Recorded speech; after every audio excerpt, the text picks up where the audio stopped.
네, 여러분 안녕하십니까, 윤석입니다. 오늘 이 시간에는 개인 투자자의 삼성전자 편식 과연 최선일까라는 주제를 가지고 여러분과 함께 하도록 하겠습니다. 자, 일단 시장 상황을 좀 보도록 하겠습니다. 자, 고객 예탁금이 역사적으로 증가를 했습니다. 고객 예탁금이라는 것은 개인 투자자가 투자를 하기 위해서 증권 계좌에 자금을 넣는 것이죠. 즉 매수 대기 자금이라고 볼 수 있겠습니다. 최근 30거래일 동안 무려 19조 3천억 원, 네, 엄청난 숫자가 지금 들어왔습니다. 이게 2월 24일 일자인데요. 이 기준에서 28조 원이었던 자금이 48조 원으로 무려 68%나 급등을 했습니다. 이런 상황을 본 적이 없었네요, 그동안. 네, 그 다음입니다. 또 놀랍습니다. 신규 주식 계좌가 급증을 했습니다. 1월 달서부터 3월까지 두 달 동안 무려 141만 개의 계좌가 증가했다는 얘기입니다. 즉, 한 계좌에 한 사람이 가입을 한다라고 친다면은 141만 명이 새롭게 주식시장에 들어왔다는 뜻이죠. 그 이유에 대해서는 여러 가지가 있겠는데, 최근에 지난해 그 한국은행에서 지난달에 금리를 0.75%로 낮췄죠. 그리고 올해 안에 또 0.5%를 낮춘다는 그런 얘기가 있습니다. 그렇게 된다면은 은행에다가 자금을 그 예적금이라는 것이 사실 물가 인상률과 비교했을 때 오히려 손해가 나겠죠. 이런 자금이 들어왔을 것이다. 두 번째는 부동산 규제에 따른 풍선 효과다. 부동산이 꽉 막혀 있기 때문에 부동산 자금이 주식시장에 흘러 들어온 거 아니냐. 그래도 무엇보다는 지수가 급락했기 때문에 그에 따라서 개인 투자자들의 관심이 크게 높아졌다는 것이 가장 큰 이유가 되겠죠. 자, 그러한 이유로 개인 투자자의 폭발적인 순매수가 연일 이어지고 있습니다. 약 30거래일 동안 코스피에서 15조 5천억 원의 순매수가 나타났습니다. 그런데 이상한 일이 생겼습니다. 전혀 예상치 못한 뜻밖의 일입니다. 그동안 개인 투자자 그러면 코스닥 종목의 선호도가 굉장히 높았거든요. 그런데 최근에 들어온 자금들은 모두 코스피 쪽에 집중이 되어 있습니다. 무려 96%의 개인 투자자의 순매수 자금이 코스피 쪽에 집중되어 있고 코스닥 쪽은 불과 4%에 불과합니다. 이러한 현상을 목격하신 분이 계십니까? 저는 처음 봤습니다. 근데 더 놀라운 일이 나타났습니다. 삼성전자만 골라서 매수했습니다. 자, 보시면은 여기 있는 종목은 최근에 개인 투자자들의 순매수 종목을 랭킹화 시킨 것입니다. 삼성전자, SK하이닉스, 현대차, 삼성 SDI 순으로 매수를 했는데 삼성전자와 삼성전자 우선주 합해서 7조 6천억 원을 집중적으로 매수를 했습니다. 저 자금이 어느 정도 규모냐면은 개인 투자자들이 최근에 매수했던 총 순매수 자금이 16조 3천억 원인데 절반에 가까운 전체의 47% 규모가 삼성전자 관련주를 매수했다는 것입니다.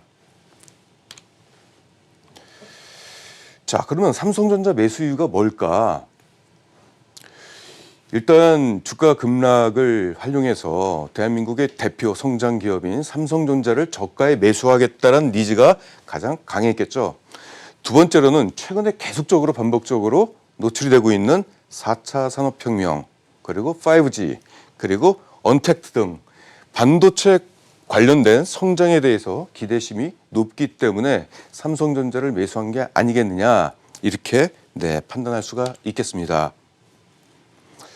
그런데 아쉽게도 삼성전자 투자 수익률은 그렇게 썩 좋아 보이진 않습니다. 보시면은 2월 24일 날 고객 예탁금이 크게 증가를 해서 주가가 이때부터 이렇게 하락할 때까지 개인 투자자들의 순매수가 지속이 됐었는데 최근 현재가가 48,000원 정도 되죠. 48,000원 밑에 가격에 매수했던 금액은 한 18% 정도? 1조 2천억 정도만 그랬고 나머지는 다 현재가보다 높은 수준의 높은 가격에서 매수를 했던 것입니다. 즉 수익을 내신 자금이 수익을 낸 자금이 그렇게 많지 않다는 얘기죠. 이게 바로 우려 상황입니다. 삼성전자에 집중적으로 매수를 했는데 아마도 분산 투자보다는 아마 삼성전자 집중 투자를 했을 걸로 예상이 됩니다만은 주가가 썩 신통치 않았을 때 과연 오랫동안 보유할 수 있겠냐? 다음 화면입니다. 최근에 코스피 지수가 많이 반등을 했죠. 자, 저점 대비 약 20%가 상승했을 때 삼성전자는 그 절반이 11% 상승에 그쳤습니다. 반등장에서 소외를 받았다는 어떤 그런 부분도 심리적으로 영향이 좀 있을 거라고 좀 생각이 좀 됩니다. 자, 그렇게 된다면은 지금 삼성전자만 보유하고 계신 분께 제가 오늘 메시지를 좀 몇 가지 드리고자 합니다. 일단 삼성전자부터 살펴보도록 하겠습니다. 삼성전자가 흔하게 언론에서나 주변에서 삼성전자를 얘기하니까 익숙해져서 투자하기 쉬운 기업이라고 생각하실 수 있는 분들이 많은데 실제로는 투자하기 굉장히 좀 어려운 기업입니다. 가령 우리가 보통 삼성전자 그러면은 반도체만 떠올리죠. 그런데 전체 매출 비중을 보시면은 삼성전자보다 매출 비중이 높은 휴대폰과 PC 사업이 있고요. 가전 사업도 있고요. 디스플레이 사업도 있습니다. 여기서 디스플레이와 반도체는 기업 간 거래 B2B 사업이고요. 가전과 휴대폰은 B2C 소비자 거래죠. 분야가 완전히 다릅니다. 또 연간 부문별 매출 추이를 보시게 된다면은 여기 녹색이 이제 반도체 쪽입니다. 반도체 쪽이 향후에 실적이 좋아진다라고 가정하더라도 나머지 휴대폰 쪽 과거에는 휴대폰이 실적이 참 좋았다가 최근엔 약간 둔화되는 모습이죠. 만약에 휴대폰이 성장하지 않고 떨어진다. 혹은 지금 둔화되고 있는 계속적으로 정체 중인 가전 쪽에서 또한 디스플레이 쪽에서 실적이 그리 썩 좋지 않다라고 한다면은 삼성전자가 아무리 반도체 쪽에서 성과를 보이더라도 그 실적이 희석이 되겠죠. 저는 이제 기업에 대해서 사업 분석을 좀 깊게 다루는 사람입니다만은 이렇게 여러 가지 사업이 있으면은 사실상 하나의 기업을 분석하는 게 아니라 네 개의 기업을 분석하는 것과 마찬가지입니다. 그래서 삼성전자에 투자할 때는 반도체뿐만 아니라 가전 시장도 살펴봐야 되고요. 휴대폰 시장, 디스플레이 시장까지도 같이 살펴봐야 되는 그런 수고가 들어갑니다. 그러면 향후 실적 전망치, 이 기업이 향후에 잘 될까 말까라는 단순한 생각을 하기에는 굉장히 좀 복잡해지겠죠. 어렵습니다. 자, 그럼 실적을 한번 살펴보도록 하겠습니다. 2019년도에 반도체 수요 둔화 때문에 매출액이 조금 약해졌고요. 반도체 가격 하락 때문에 영업이익이 굉장히 큰 폭으로 떨어졌습니다. 최근에는 실적 전망치가 일단 상향되고 있기 때문에 일단 다행입니다. 향후 3년간 매출액과 영업이익이 각각 연평균 7%, 25%씩 상승할 것으로 일단 전망이 되고 있습니다. 일단 다행입니다. 그런데 주가에 직접적인 영향을 미치는 주당 순이익 EPS죠. EPS의 흐름을 보게 된다면은 2022년까지 성장은 합니다만은 이게 본격적인 실적 전망이라고 보기에는 좀 그렇죠. 2018년도 EPS하고 눈높이가 거의 비슷합니다. 성장보다는 회복에 좀 가깝죠. 이런 것들이 다소 아쉽습니다. 그러면은 우리가 지금 삼성전자를 매수하면은 1년 정도 보유하게 됐을 때 어느 정도의 기대 수익률을 얻을 수 있는지 목표가를 한번 분석해 보도록 하겠습니다. 이것이 연간 PR 추이로 시장에서 이 기업의 실적 대비 주가가 한 어느 정도 평가를 받았는지 그 추이를 그려본 것입니다. 높게는 13, 낮게는 한 8, 6 요 정도 있고요. 요 2019년도에 나왔던 것은 실적이 부진했기 때문에 주가가 마치 오른 것처럼 나오는 착시 현상이 있습니다. 사실상 이것들은 좀 제거해서 볼 필요가 있습니다. 평균 값으로 보게 된다면 PR 11배 정도 주면은 괜찮게 준 거라고 저는 판단할 수가 있겠습니다. 자, 이게 5년 평균이거든요.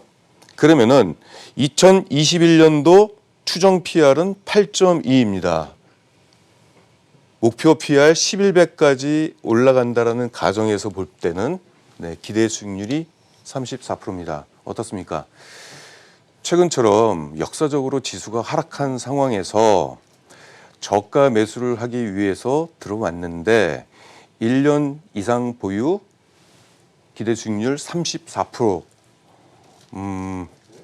뭐 개인마다 좀 다르겠지만 어떤 분들은 자금 규모가 굉장히 크고 안정된 수익률을 얻기 위한 분들에게는 아주 괜찮은 수익률이고요. 어떤 분들은 좀 공격적으로 매수를 하신 분들에게는 다소 아쉬운 수익률이 아닐까 이렇게 싶습니다. 저 같으면 제가 삼성전자만 들고 있다라고 한다면은 이러한 투자 전략을 아마 쓰게 될 것 같습니다. 여러분들께 제시해 드리겠습니다. 일단 다수의 종목으로 분산 투자를 반드시 하셔야 됩니다. 뭐 그 외에 뭐 빚을 내서 투자한다든가 절대 그건 안 되겠죠. 두 번째, 업종을 골라야 되는데 그럼 다수의 종목 중에서 어떤 업종을 골라야 되느냐? 이 가정은 단기가 아니라 한 1년 정도 보유한다는 관점에서 말씀을 드리는 겁니다. 이 시장에서의 종목은 산업재가 있고 소비재가 있습니다. 이 둘 중에서 소비재 쪽을 권고해 드립니다. 왜냐?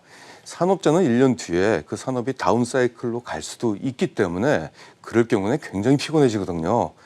실적 안정성이 뛰어나고 시장의 수요가 안정적으로 나타나는 소비재 업종을 고르는 것이 굉장히 중요합니다. 또 불황에 강한 1등 종목을 고르는 게 중요합니다. 1등과 꼴등이 불황일 때는 같이 안 좋아지다가 나중에 실적 회복을 누가 제일 빨리 하느냐? 1등 기업이 제일 빨리 하기 때문에 그렇습니다. 마지막으로 제가 여러분들께 드리고 싶은 말씀입니다.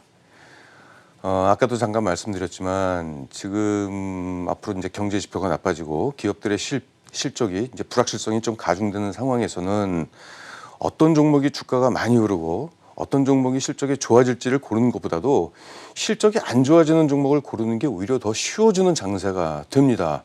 더구나 올해는 경제 지표가 실물 경제가 안 좋아지기 때문에 기업들의 실적이 안 좋아지는 것은 이제 기정사실화가 됐죠.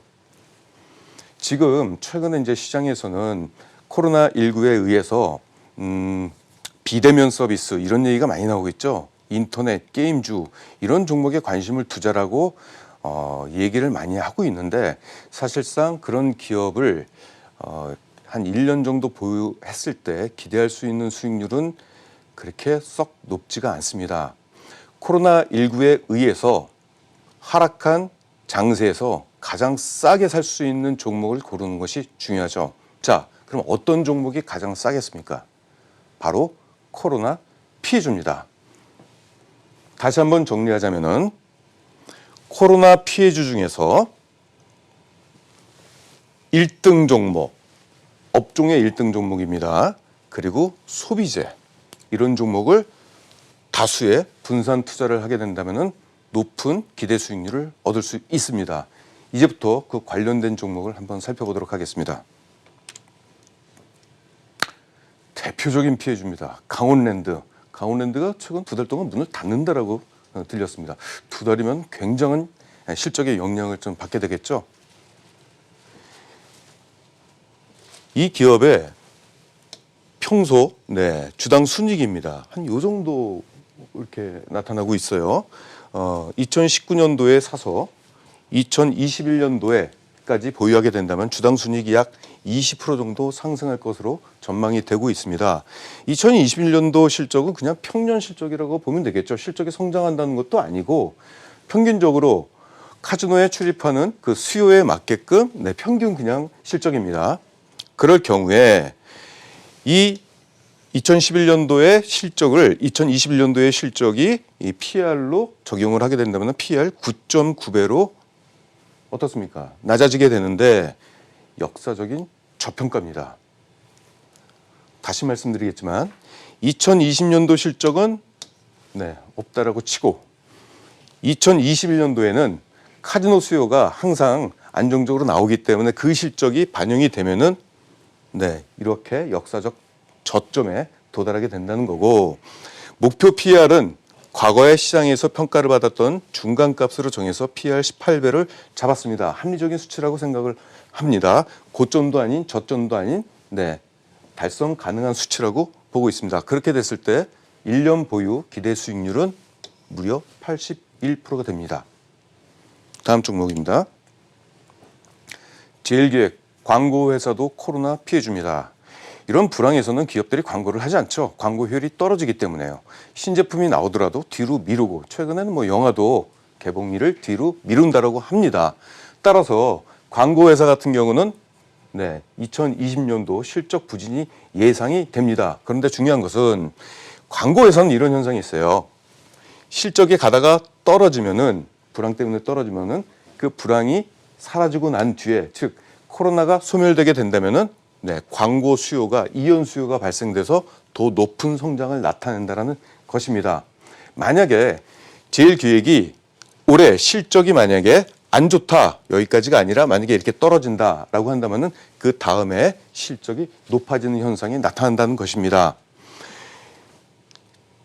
제일기획은 2019년도 대비 2021년도 약 21%의 EPS 성장이 예상이 되고, 그것을 PR로 적용이 되면은 네, 11.2배로 역사적 저평가에 빠지게 됩니다. 목표 PR은 과거 평균 PR 20배 정도로 정리를 했습니다. 그렇게 된다면은 네, 기대 수익률이 약 80%가 나옵니다. 네, 마지막입니다. 호텔 신라입니다. 최악의 종목입니다. 면세점이 되게 안 좋죠. 네, 2020년도 실적은 네, 꽝입니다. 네, 2021년도에는 이연 수요까지 발생돼 가지고 네, 2019년도 대비 무려 42%의 EPS 성장이 예상이 되고요. 그에 따라서 PR은 11.1, 역사적 저평가죠. 기대 수익률은 85%가 됩니다. 네, 지금까지 여러분들께 역발상 투자 이 부분에 대해서 살펴봤습니다.